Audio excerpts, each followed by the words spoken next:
Oi, gente, tudo bem? Nossa live de hoje vai falar sobre algo muito importante para todos nós, que é a nossa visão, nossos olhos. Como é que a gente cuida deles, né? Como é que a gente trata, né? Que eu chamei aqui, né? Poeticamente, todo mundo já usou essa expressão, que os olhos são as janelas do mundo, né? A gente vê tudo através dos nossos olhos. Mas será que a gente toma cuidado com ele como deveria, né? A gente pensa em alguma coisa assim, eu tenho que cuidar dos meus olhos? Ou só quando a gente tem um problema que aquilo realmente começa a incomodar e que a gente se dá conta, não, eu tenho que ver como é que está meus olhos, a minha visão. E a gente vai conversar hoje com um oftalmologista muito conhecido. Ele vai nos contar várias coisas interessantíssimas. E uma coisa que ele me chamou a atenção, que eu não tinha ideia, que eu não lembrava, que a primeira pessoa que alertou sobre o Covid foi um oftalmologista em Wuhan, um jovem oftalmologista, e que ele morreu pouco tempo depois. Né? Então vamos ver aqui, se o nosso Miguel Padilha está aqui na espera. Estou procurando ele aqui já. Não estou encontrando ele.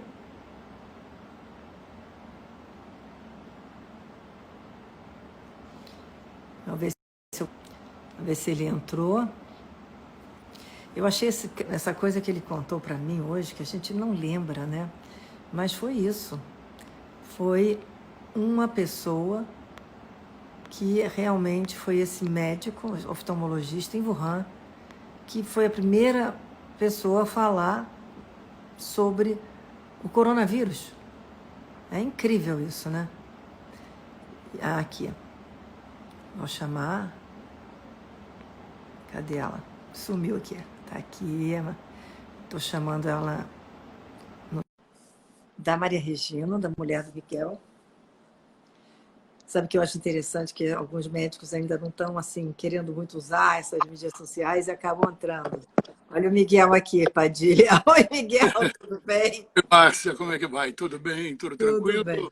Graças a Deus, Miguel. Isso. Eu Eu estava falando. estava aqui cronometrando o tempo e estava esperando o seu convite aparecer na tela, né? Pois é, às vezes é assim, né? A gente tem que ter um pequeno ajuste, mas dá tudo certo, graças a Deus. Não, ainda bem que nós conseguimos mudar a data, porque quando você falou segunda, eu tenho tanta coisa esse É. fim de semana que até segunda eu acho que eu não vou estar preparado. Pois é, mas agora você está Tecnologicamente. preparado e com a pessoa do TI que foi aí te preparou completamente Foi, para você entrar. claro.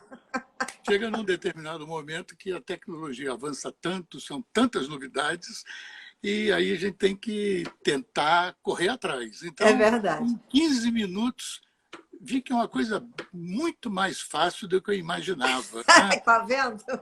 Já vi E que vai você fazer sabe, várias. e aproveitando essa deixa, né? Esta pandemia, para minha surpresa, eu tenho visto que muitas pessoas da terceira idade estão aprendendo cada vez mais a ligar com computadores, e isso é tão bom, né? Tem a É, oportunidade lógico. É de a maneira da viajar gente se comunicar. É a através da maneira da gente se comunicar, internet. né? Exatamente. Agora, Miguel, eu estava falando aqui no início que você lembrou uma coisa importantíssima, que a primeira pessoa a se manifestar com relação ao coronavírus foi um oftalmologista de Wuhan, um Isso, jovem que depois até faleceu por causa do isso. Covid, né? Eu queria que você contasse um pouco essa notícia, essa história. O que nós sabemos é que esse médico Lin Vian, ele era oftalmologista, e no hospital onde ele atendia, em Wuhan, ele começou a notar a, o aumento de índice de casos de conjuntivite. E ele estranhou aquele tipo de conjuntivite e outras manifestações de tosse, febre, e isto o fez comunicar às autoridades sanitárias da cidade. E aí é que começa o imbróglio. Ele comunicou e imediatamente as autoridades foram ao hospital e o buscaram e o levaram à força para o departamento de polícia e obrigaram ele a se corrigir daquela informação, dizendo que foi um equívoco, ele teve que quase que negar, né, aquelas informações que ele prestou inicialmente e foi liberado. E então você vê que já começam as falhas em todo este processo desta pandemia, quando um médico, alguém, denunciou, ou pelo menos anunciou, que algo estava errado com relação àqueles quadros que ele estava vendo no hospital e, por força de um, não queria entrar nesse aspecto, mas de um partido político que não queria que essa notícia fosse divulgada daquela maneira. E, conclusão, ele, que era glaucomatólogo e, portanto, via muitos pacientes e tinha que vê-los de perto, examinar fundo de olho e tudo, acabou contraindo a doença no final de janeiro e veio a falecer no dia 7 de fevereiro. Então, são muitas coisas que esta doença acabou provocando no seu início. E aí começaram a surgir aquela série de teorias se esse vírus não seria algo produzido em laboratório, e por que a China, que chega a 1 bilhão e tantos habitantes, por que teve número de óbitos tão pequenos? Por que esse vírus teve um comportamento, de certa maneira, diferente dos demais? Ele saiu da China, foi para alguns países da Ásia, Japão, inclusive teve um navio em que todo mundo ficou infectado naquele navio, foi para a Coreia do Sul e, de repente, aparece no norte da Itália, né, em pleno inverno.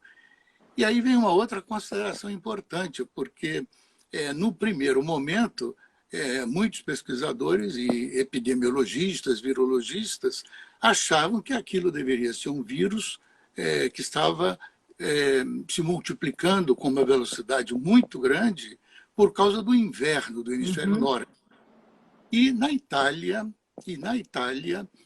os médicos também não deram assim muita atenção àqueles casos de gripe, entre aspas, claro, aqueles casos de pneumonia, e dizem, inclusive eu tenho amigos que moram em Milão, me contaram que é normal em todo o inverno italiano, principalmente na região da Lombardia, pessoas com 80, 90 anos virem a morrer de uma pneumonia decorrente de uma gripe. O que acendeu a luz vermelha foi quando, poxa, mas espera aí, a gente costuma ter, mas não nesse volume, nessa quantidade de pessoas que estão morrendo. E aí buscaram informações daqui e dali e chegaram à conclusão que o vetor que transmitia o vírus é a quantidade muito grande de chineses que trabalham na indústria têxtil no norte da Itália. E eles têm quase que voos charters da Itália, do norte da Itália, para Wuhan, exatamente naquela região, e vice-versa. Muitos chineses vão trabalhar nessas fábricas de têxteis na Itália, e aí se deram conta que realmente o vírus era outro, completamente diferente, e de uma velocidade incrível e uma letalidade que, para muitos, não é assim de tanta gravidade. Mas aqui no Brasil, neste momento, já estamos com 5.200.000 pessoas infectadas, algo como 5.100.000 recuperados e já com 165.000 óbitos, né, no país. Esperamos que isso tenda a diminuir e que a gente, de alguma maneira, possa, não digo rapidamente, mas a curto prazo, né, estarmos numa situação de maior tranquilidade. Miguel, você fez um histórico muito importante com relação a esse desenvolvimento do vírus, né, da onde ele saiu para onde ele foi e por que foi tão difícil e foi tão dramático na Itália, que tem uma população acamada, pelo menos tinha uma das maiores populações acamadas da Europa, né? Muitos idosos em cama mesmo, né? Agora, eu fico imaginando que você, como oftalmologista, que deve estar conversando com seus companheiros de profissão, né, da área da medicina, deve estar ouvindo realmente muitos relatos, né? com relação aos olhos das pessoas, quer dizer, isso foi uma maneira também, um alerta do oftalmologistas em geral poderem perceber uma anormalidade por causa do Covid, né? E eu queria que você dissesse se deixou sequelas em algumas pessoas que tiveram Covid. Na oftalmologia, o Covid, sem dúvida nenhuma, provoca mais os quadros de conjuntivite. A conjuntivite é a inflamação dessa mucosa que reveste o branco do olho e é uma conjuntivite viral que, em casos mais graves, costumam cursar um quadro com hiperemia ocular, com ceratites, quer dizer, lesões de córnea. E isso é uma coisa extremamente interessante. É de que, em alguns olhos de cadáveres que foram levados para análise para poder serem usadas essas córneas em transplante de córnea, encontraram o vírus do Covid dentro destas córneas. Então, Das pessoas? Nossa! Isso aí é uma situação que exige, né, uma melhor avaliação por parte dos bancos de olhos e também um estudo mais aprofundado como é que esse vírus penetra no interior da córnea e torna estas córneas inadequadas para transplante de córnea. Então, esses quadros de conjuntivite acontecem, mas também não é uma coisa absurda, está entre 1 a 3%. Esse é o número exato. Entre 1 a 3% das pessoas que desenvolvem uma conjuntivite decorrente do Covid é um número bem pequeno, bem razoável. E, em geral, eles podem acontecer numa fase já bem avançada do estado de Covid. O tratamento é um tratamento local, basicamente à base de antibióticos, às vezes corticoide, lubrificantes oculares, e, em geral, isso costuma reverter. Mas, agora, o fato do vírus penetrar no interior da córnea, isto é realmente uma situação nova, isso foi descrito recentemente. Aliás, nós estamos vivendo, também vamos dizer aqui, uma situação sui generis, lógico, né? Com Uma certeza. pandemia dessa grandiosidade, com a velocidade que ela se expandiu, você vê rapidinho, sai da China, vai para a Ásia, de repente está em Portugal, desce para a Espanha e se alastra pela França e sobe, vai à Suécia e, ao mesmo tempo, desce para o Rio de Janeiro. Logo no 1º de março já tinha um industrial italiano que chegou em São Paulo já trazendo o vírus e veio a falecer alguns dias depois. E no dia 17 de março veio o alerta de que todos deveriam fechar os seus consultórios porque stay home, quer dizer, foi aquele grito de guerra, fique em casa, né? Fique em casa. Agora, Miguel, vamos dizer, é normal um vírus se alojar desta forma na córnea? Isso não faz esse Covid uma coisa extremamente diferente? É diferente, não só nesse aspecto, mas todos, no início, pensavam que esse vírus era um vírus que acometia mais o sistema respiratório. Tanto que a SARS, que significa exatamente síndrome aguda de respiração, de paralisação do sistema de funcionamento dos brônquios, dos pulmões, e levando com isso à morte. E o que se observa é que esse vírus não é único e exclusivo de que ataque o pulmão. Então, as manifestações têm sido as mais diversas. Eu mesmo conheço um casal, ele é geriatra, ela é obstetra, ele teve a manifestação de Covid através de problemas intestinais. E ela, a esposa, teve sob a forma de cefaleia. Praticamente isto é que foi o quadro dos dois, totalmente diversos. Então, o que nós já sabemos é que esse vírus ele se aloja em músculos, dá dores musculares intensas, pode ir para o cérebro, produzindo edema cerebral, pode atacar o rins, levando a uma insuficiência renal, insuficiência hepática. Quer dizer, ele ataca a maioria dos órgãos. Quer dizer, e isso faz ele todo um vírus. Isso transforma esse vírus numa coisa completamente diferente do que a gente tinha visto até totalmente então, né? diferente. Na Totalmente história da diferente. medicina, vamos dizer assim, um vírus E que realmente se distribui pelo corpo. pelo corpo inteiro. E a outra coisa é ainda no caso dos olhos, também é uma coisa muito recente, acabou de ser publicado agora, recentemente, em 3 revistas de pesquisadores da Alemanha, dos Estados Unidos e da Universidade Federal de São Paulo, mostrando casos em que o vírus também chega na retina. Ou seja, ele provoca alterações na retina sob a forma de exudatos. Exudatos, vamos dizer assim, é como se fosse um edema na retina e provocam pequenas hemorragias. Esses pacientes, pelo menos até agora, no caso relatado pelo grupo de São Paulo, não provocou efeitos visuais. Não provocou efeitos visuais. Mas, de qualquer maneira, essa pesquisa não pode agora ser interrompida. Eles têm que continuar Claro. buscando essas lesões, o que mais podem trazer, quais serão as sequelas. Isso nós só vamos saber, pelo menos com 6 meses, 1 ano. Esses pacientes terão que ser acompanhados para que a gente possa saber até onde essas lesões, que são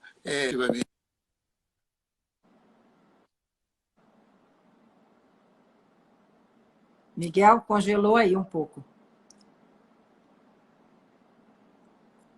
Bom, deu uma congelada aqui. Vamos ver se o Miguel volta. Deu uma congelada. Está escutando bem? Continua. Então, agora estou escutando. Miguel, eu queria até fazer essa pergunta para você, porque eu, por exemplo, conheço algumas pessoas que começaram a dizer que tiveram problemas, ficaram com sequelas por causa do Covid. Um até disse que já estava até com problema de macular, né? Daquela edema macular, que ficou com mácula. Isso é uma coisa que também está acontecendo, porque conversando com cardiologistas, já ouvi deles que algumas pessoas ficaram com problemas cardíacos como sequela do Covid. Conversando com otorrino, já ficaram com pessoas que ficaram surdas com o Covid. Até o Jair Castro, que esteve aqui, o Bestimol me falou isso do coração. Então, é uma coisa que a gente fica se perguntando, né? Porque está deixando sequelas. O fato da mácula pode ser uma sequela? Pode. Nós não podemos afastar essa possibilidade. Primeiro, porque a degeneração macular relacionada à idade é uma alteração que costuma ocorrer nos pacientes mais idosos, a partir dos 60, 70 anos. E, portanto, é um processo de envelhecimento. Então, do ponto de vista anatômico e do ponto de vista funcional, o que nós raciocinamos é que essa retina está doente. E se ela está doente, existe uma grande probabilidade dessas alterações que já estão descritas em trabalhos publicados, repito, por pesquisadores alemães, americanos e brasileiros, um grupo da Unifesp. Essas lesões, provavelmente, se elas chegam à mácula, podem produzir uma perda súbita, acentuada, sem dúvida nenhuma. É um caso para se estudar e avaliar que tipo de lesão se instalou na mácula destes olhos. E é o que provavelmente os estudiosos do assunto irão fazer daqui para frente. Quer dizer que isso teria uma relação também com o Covid? Sim, teria. E você me faz lembrar um outro caso de um conhecido meu, cujo filho, com 52, 54 anos, uma pessoa rígida, praticante de esporte, essa coisa toda, ele sentiu um mal-estar no peito e procurou um pronto-socorro em São Paulo, foi examinado, fizeram uma série de exames e não constataram nada. Então, disseram que fosse para casa, mantivesse em repouso e aguardasse, né, alguns dias em repouso, e se algo voltasse a se manifestar, ele fosse novamente ao hospital. Conclusão, 5 dias depois, ele começou a ter uma dificuldade respiratória muito séria e, com dificuldade, ele chegou ao hospital e, mal chegou, ele teve um infarto fulminante. Então, eu acho que aquele infarto não foi assim. Ele tinha, em princípio, um coração muito sadio. Eu acho que o vírus pode, de alguma maneira, ter provocado uma lesão qualquer em alguns transmissor da contração muscular e produzido o óbito desse rapaz. Então, você vê que... Realmente é um vírus que ainda não se sabe exatamente tudo sobre ele, né, Miguel? Não, Tem ainda... muita coisa a ser aprendida ainda sobre isso, né? Estamos realmente... E aí vem a outra avaliação disso tudo, né?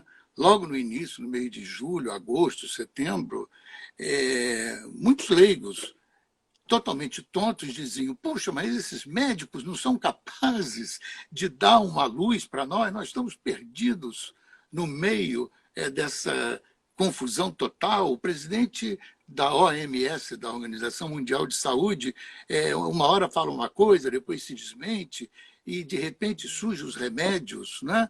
E naquele bojo de tanta discussão, até nós, médicos, também estávamos. Agora é que está começando a surgir uma luz no final desse túnel, tanto que muitos pacientes, graças a Deus, já estão sendo tratados de uma outra maneira, porque naquele momento valia tudo: ivermectina, hidroxicloroquina, e azitromicina, cortisona, tudo que vinha à cabeça era lançado, ou tentavam, né, prescrever para os pacientes, numa confusão generalizada. E depois algumas autoridades passaram, inclusive, a ultrapassar os limites, ao condenar a hidroxicloroquina, que é uma medicação absolutamente necessária, que já existe há 75 anos, e ela é usada principalmente em áreas endêmicas de malária. Todo militar sabe que quando adentram a floresta amazônica, eles já levam o seu kit anti-malária. Então, isso aí acabou provocando um susto naqueles pacientes portadores de doenças autoimunes que precisam tomar o santo remédio.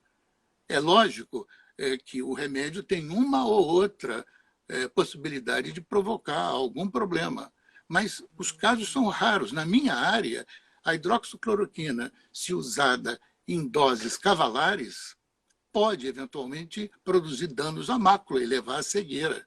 Mas, olha, em 45 anos de profissão, eu só vi um paciente que veio da Angola, veio ao Brasil, o marido veio assumir aqui uma empresa, ela veio e me procurou com diagnóstico de catarata.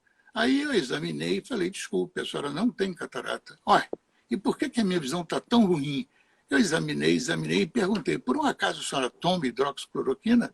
Falou: sim, há 5 anos eu tomo esse remédio. E é por causa da hidroxicloroquina que ela teve aquilo. Mas isto não é o comum, não é o normal.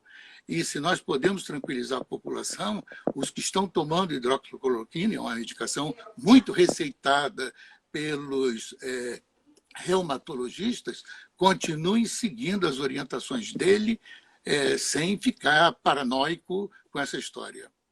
Eu acho importante esse alerta, né? Porque tem pessoas, eu conheço pessoas que precisam tomar, que tiveram problemas pulmonares gravíssimos e que foram indicados de tomar hidroxicloroquina. É porque foi muito politizada essa questão do medicamento, que é uma pena, né, Miguel? Porque a gente não pode misturar. E como você relatou aqui, no início não existia um protocolo formado, né? Exatamente como deveria ser o atendimento dos doentes, tanto que a gente ouvia toda hora as campanhas do governo, que era: se você tiver com falta de ar e febre, procure um hospital. Aí a pessoa já estava morrendo. Claro, né? já chegava na fase final. Já estava na fase finalíssima, né? Quer dizer, então houve toda uma mudança de entendimento da própria doença e do protocolo a ser formado, né? Agora, Miguel, a gente fica pensando assim, falando sobre o lado todo do dia a dia, já que a pandemia nos colocou dentro de casa, home office, homeschooling. tudo isso a gente está usando muito a nossa visão, né? A gente está ligado o tempo todo, estamos aqui ligados, e quem está estudando está assim, está usando o computador, as crianças também. O que você pode falar sobre o que a gente deve fazer para proteger os olhos justamente com esse acúmulo vamos dizer, de contato com esse mundo digital? Primeira coisa, isso há muito tempo nos Estados Unidos, eles, americanos, adoram fazer estatísticas, levantamentos, e eles chegaram à conclusão, alguns anos atrás, que 20% das consultas dos americanos, eles procuravam os oftalmologistas por causa de uma síndrome chamada dry eye, olho seco. Olho seco. Olho seco. E esse olho seco, sem dúvida, aumentou muito agora nesse período, exatamente por causa disso. As pessoas agora, a distração é ficar em frente do tablet, do celular, dos computadores, e isto faz com que as pessoas pisquem menos. A gente pisca, em média, 16 vezes por minuto. Isso é que permite que a lágrima seja espalhada sobre a córnea. Então, se você fica com esse intervalo aumentado e pisca só 5, 6 vezes, há um ressecamento dos olhos e a pessoa começa a sentir fisgadas no olho, começa a ter a sensação de estar com areia nos olhos, uma sensação de que tem areia, ardência ocular. Isso acaba provocando dor de cabeça e é um problema em paralelo. As pessoas até adotam posturas totalmente desaconselháveis. Né? Por exemplo, Miguel. Não sentam na cadeira. Eu estou aqui segurando o meu celular aqui. Mas por que você não apoiou ele, Miguel? Não, ele está aqui, mas se eu apoiar, ele fica assim, ó. Eu não sei por quê. Meu Deus do céu, tem que ter um pezinho. Eu tenho aqui, mas está dando, está bem. E eu quero também evitar um pouco do reflexo da luz, né, sobre os óculos meus. Da próxima vez eu vou dar um que seja anti-reflexo. Ih, meu Deus, a minha imagem agora foi embora. Meu Deus do céu, agora saiu fora. Você está fora, Miguel. Está fora. O que foi? Agora eu estou fora? Está fora. Tá, não está aparecendo você, não. Está uma outra coisa. Eu acho que você virou para lá alguma coisa. A gente não está vendo você. Mas não é nada. Hein?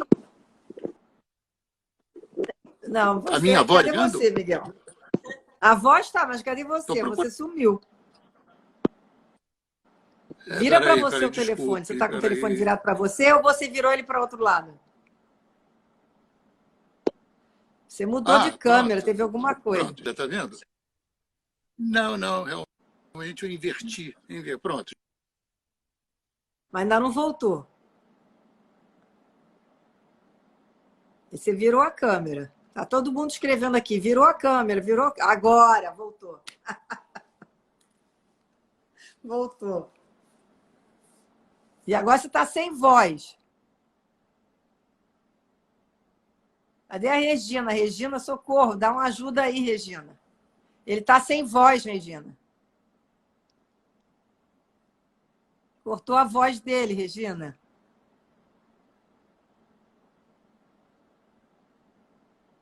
Tá sem voz. Tá sem voz. Tá sem som.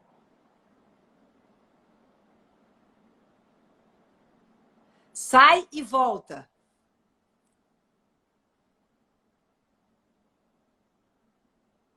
Miguel, acho melhor você sair e voltar.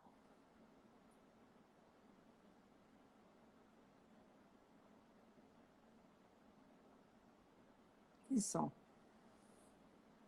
Tá sem som. Mexeu em alguma coisa. Você ficou mudo.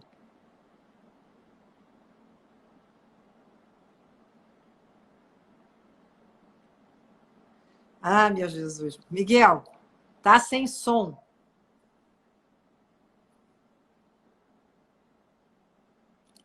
Você deve ter apertado o mute. Tá gente aqui dizendo. O som na lateral. Vai na lateral do telefone.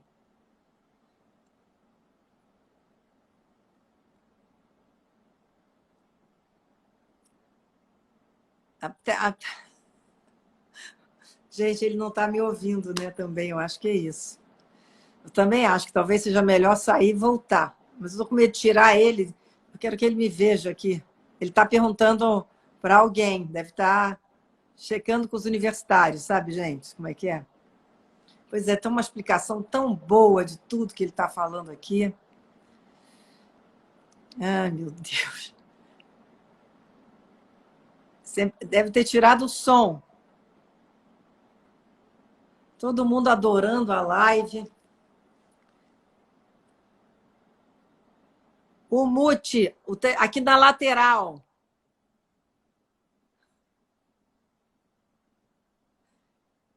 Vê se você não tirou o som na lateral.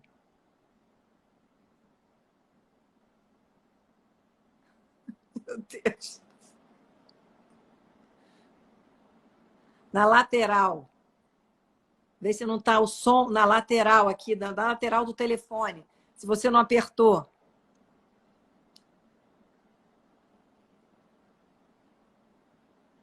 O botão do volume. Miguel, eu vou sair. Não, não quero sair e voltar, porque a gente vai. Miguel, na lateral, na lateral. Volume.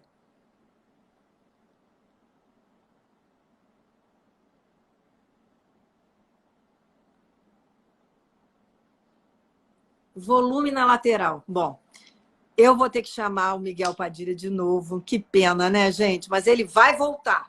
Eu tenho certeza que ele já deve estar procurando voltar. Eu achei todas as explicações dele maravilhosas. Ele falou com muita propriedade de tudo que aconteceu, dessa questão toda dos olhos. A gente fica aqui na frente do computador, na frente do telefone, e não percebe o quanto a gente deixa de piscar, né? A gente tem que pensar que a gente tem que piscar mesmo. Não precisa ficar no pisca-pisca, mas tem que piscar. Vamos ver agora. Se entra com som. Vamos ver. Está todo mundo aqui querendo ajudar, eu sei. Vamos ver se agora ele entra com som. Pronto. Agora! Alô? Você tinha assim, uma Estamos de legião volta? de pessoas tentando ajudar. Obrigada, Regina. Bom, porque eu estou usando o celular dela, né? Pois O é. meu, hoje eu entrei no Instagram. Desculpe aí Não tem essa falha problema. técnica. Mas vamos lá, vamos recuperar Vamos onde nós recuperar. A gente estava falando estávamos. da síndrome do olho seco, né, Miguel? Que as pessoas Isso, exatamente. não piscam, né? Então, o que está acontecendo? O que está acontecendo? Sem dúvida nenhuma que aumentou esse número. As pessoas hoje no consultório, eu tenho observado, eu fiquei parado do dia 17 de março até o dia 16 de junho, 3 meses observando a recomendação do governo, fique em casa, fiquei, graças a Deus até agora estamos bem.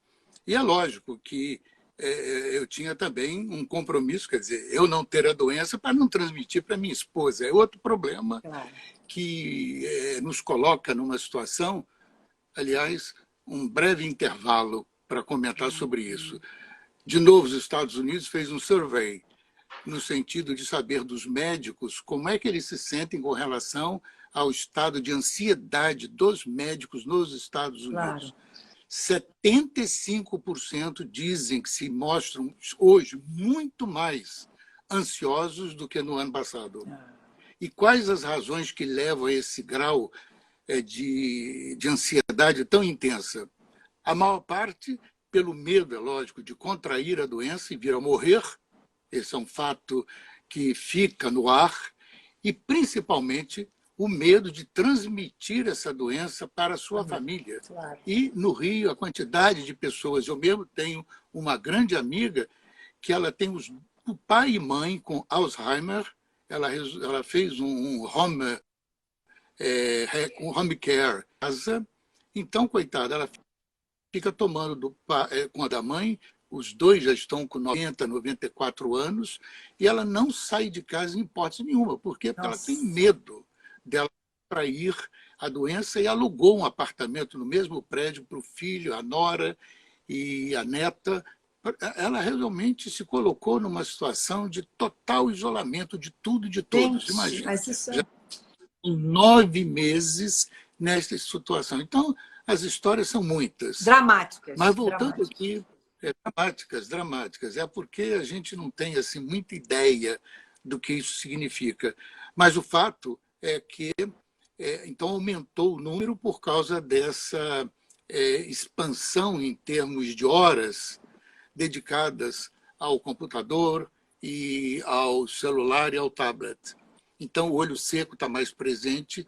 Por outro lado, em relação às crianças, muitas crianças se viram também privadas de saírem e tomar sol.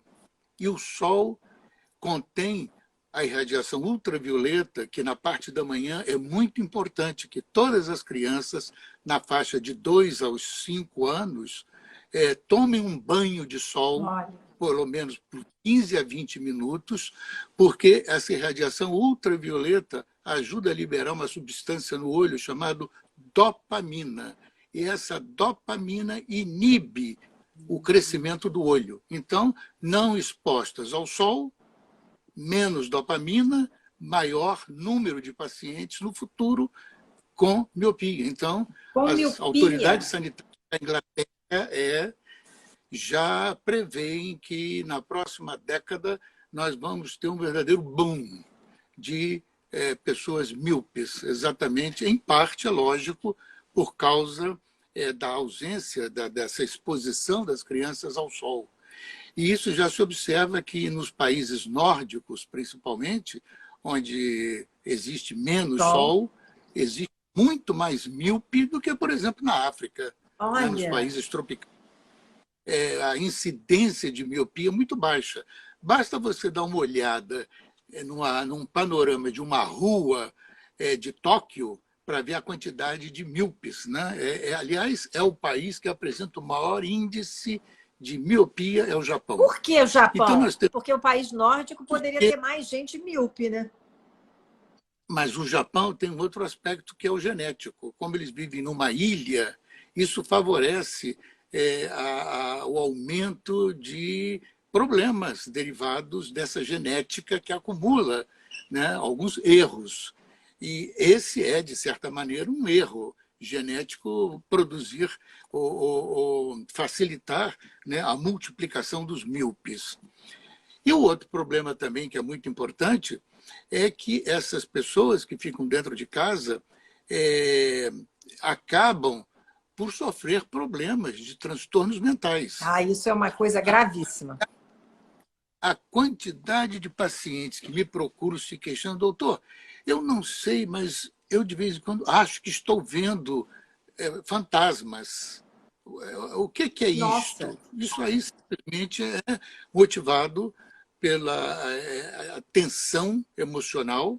De certa maneira, não praticam exercícios, ficam a maior parte do tempo sentados no sofá, numa poltrona, vendo uma televisão, e isso, de certa maneira, leva a uma inibição da musculatura ocular. Então, esses músculos ficando frágeis, mais ou menos como uma pessoa que não caminha, que não anda sei. e acaba fazendo uma atrofia muscular das pernas, a mesma coisa pode acontecer com os olhos. Né?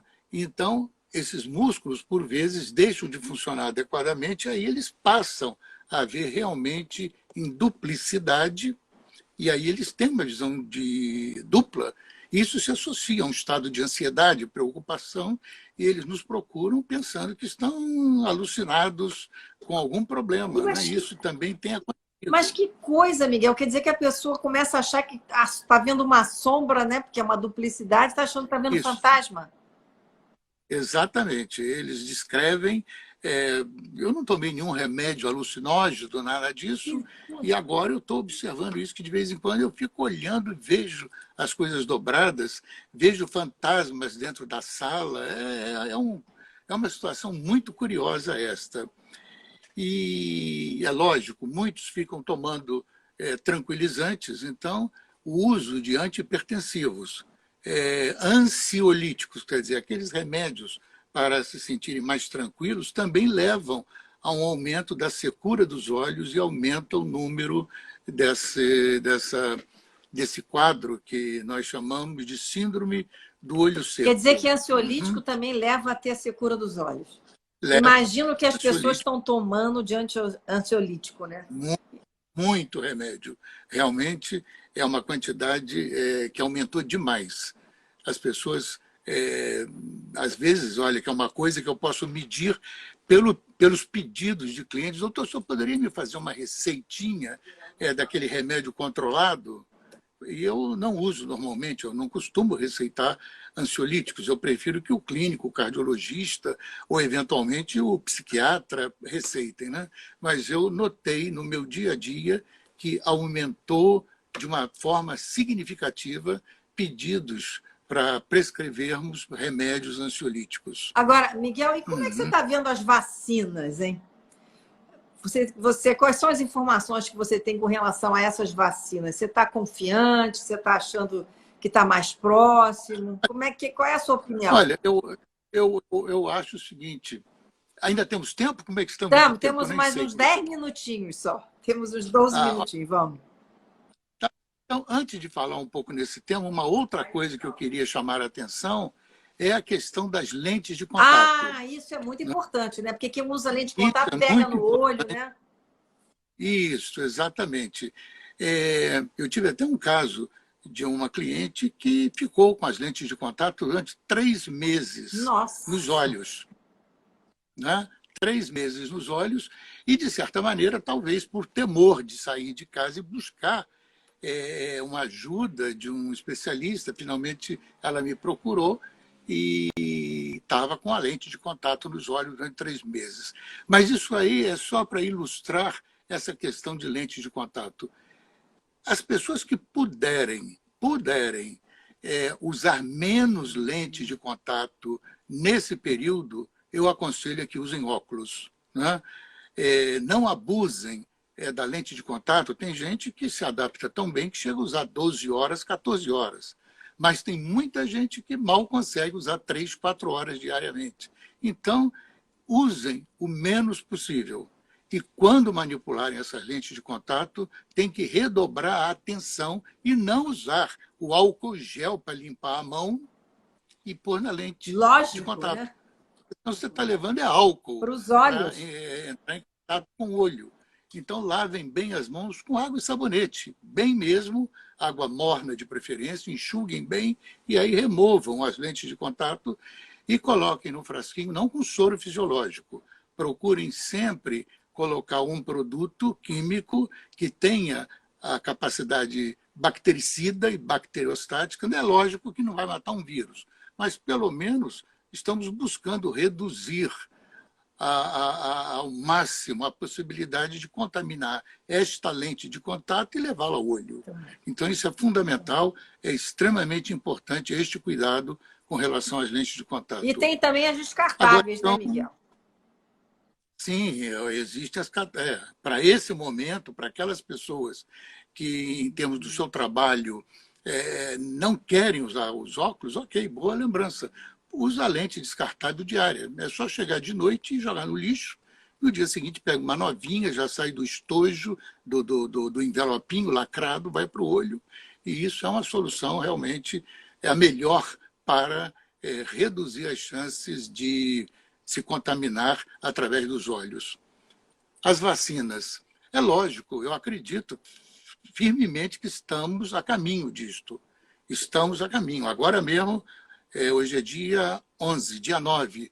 A Pfizer aparentemente está na dianteira e já promete agora, em final de novembro, mais 3 semanas, ela solicitou ao FDA que autorizasse, quase que em caráter emergencial, a liberação dessas vacinas. Então, ela se diz capaz de, até o final do ano, já produzir cerca de 50 milhões de doses, o que significa que vai poder vacinar 25 milhões, porque a Pfizer são vacinas em 2 etapas. Já Johnson Johnson, e ano que vem, sim, a Pfizer diz que ano que vem já será capaz de lançar 1 bilhão, né, de vacinas. A Johnson Johnson também está desenvolvendo rapidamente o seu projeto, e a grande vantagem das vacinas da Johnson Johnson é que vai ser uma dose, então vai ser ótimo. Não vai haver necessidade de tantos cuidados de guardar na geladeira, então isso vai facilitar que essas lentes possam ser transportadas rapidamente para os lugares mais longínquos, sem a preocupação das lentes estarem acondicionadas em determinadas temperaturas. Vacinas. E vem aí até outras vacinas, inclusive não só vacina, mas também isso é uma coisa interessante. E aí nós temos que nos orgulhar aqui no Brasil do Instituto Vital Brasil. Eu soube agora essa semana de que a partir de usando cavalos, eles injetam o vírus de tal maneira que esse cavalo são capazes de produzir anticorpos.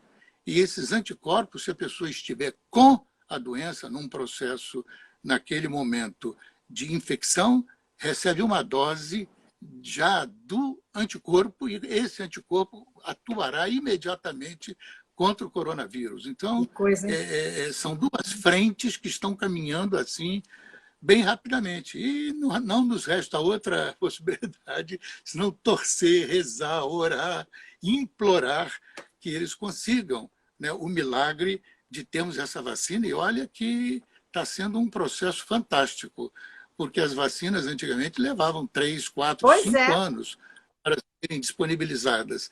Tem um ou outro que comenta, eu não acredito que esta vacina poderá ser liberada assim em tão curto espaço de tempo, mas os tempos são outros.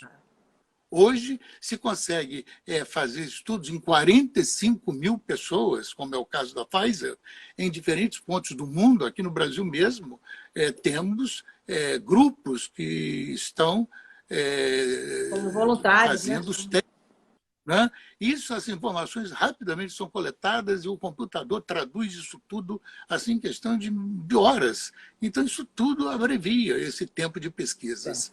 Então, eu estou entusiasmado. Está otimista, de que, né, se Miguel? Deus quiser, vamos ter isso. Estou otimista, temos que estar otimistas. Temos que estar. E eu só acho o seguinte, Márcia, a gente não pode ainda facilitar. Isso sim, não pode. Porque a segunda onda está voltando, né, Miguel? A gente está vendo muito. Exato. Isso. Então, muitos acham, esse vírus já se foi. Não. Ele não se foi. Ainda, infelizmente, existe gente que está indo por causa do Covid. É verdade. Então, temos que estar atentos. No passado, quer dizer, no início dessa pandemia, diziam que os idosos, os que tivessem comorbidades, como obesidade, diabetes, hipertensos, deveriam ficar em quarentena quase que definitiva, o que é um castigo, coitado, para eles todos. Mas agora os mais jovens também têm que estar atentos. Tem que estar muito atentos. Porque são eles que podem ser as vítimas dessa falta de atenção, de cuidado, e temos que nos proteger a todos. A todos. Jovens também. Miguel, quero agradecer a live, foi super esclarecedora, muito boa, obrigada. Você falou...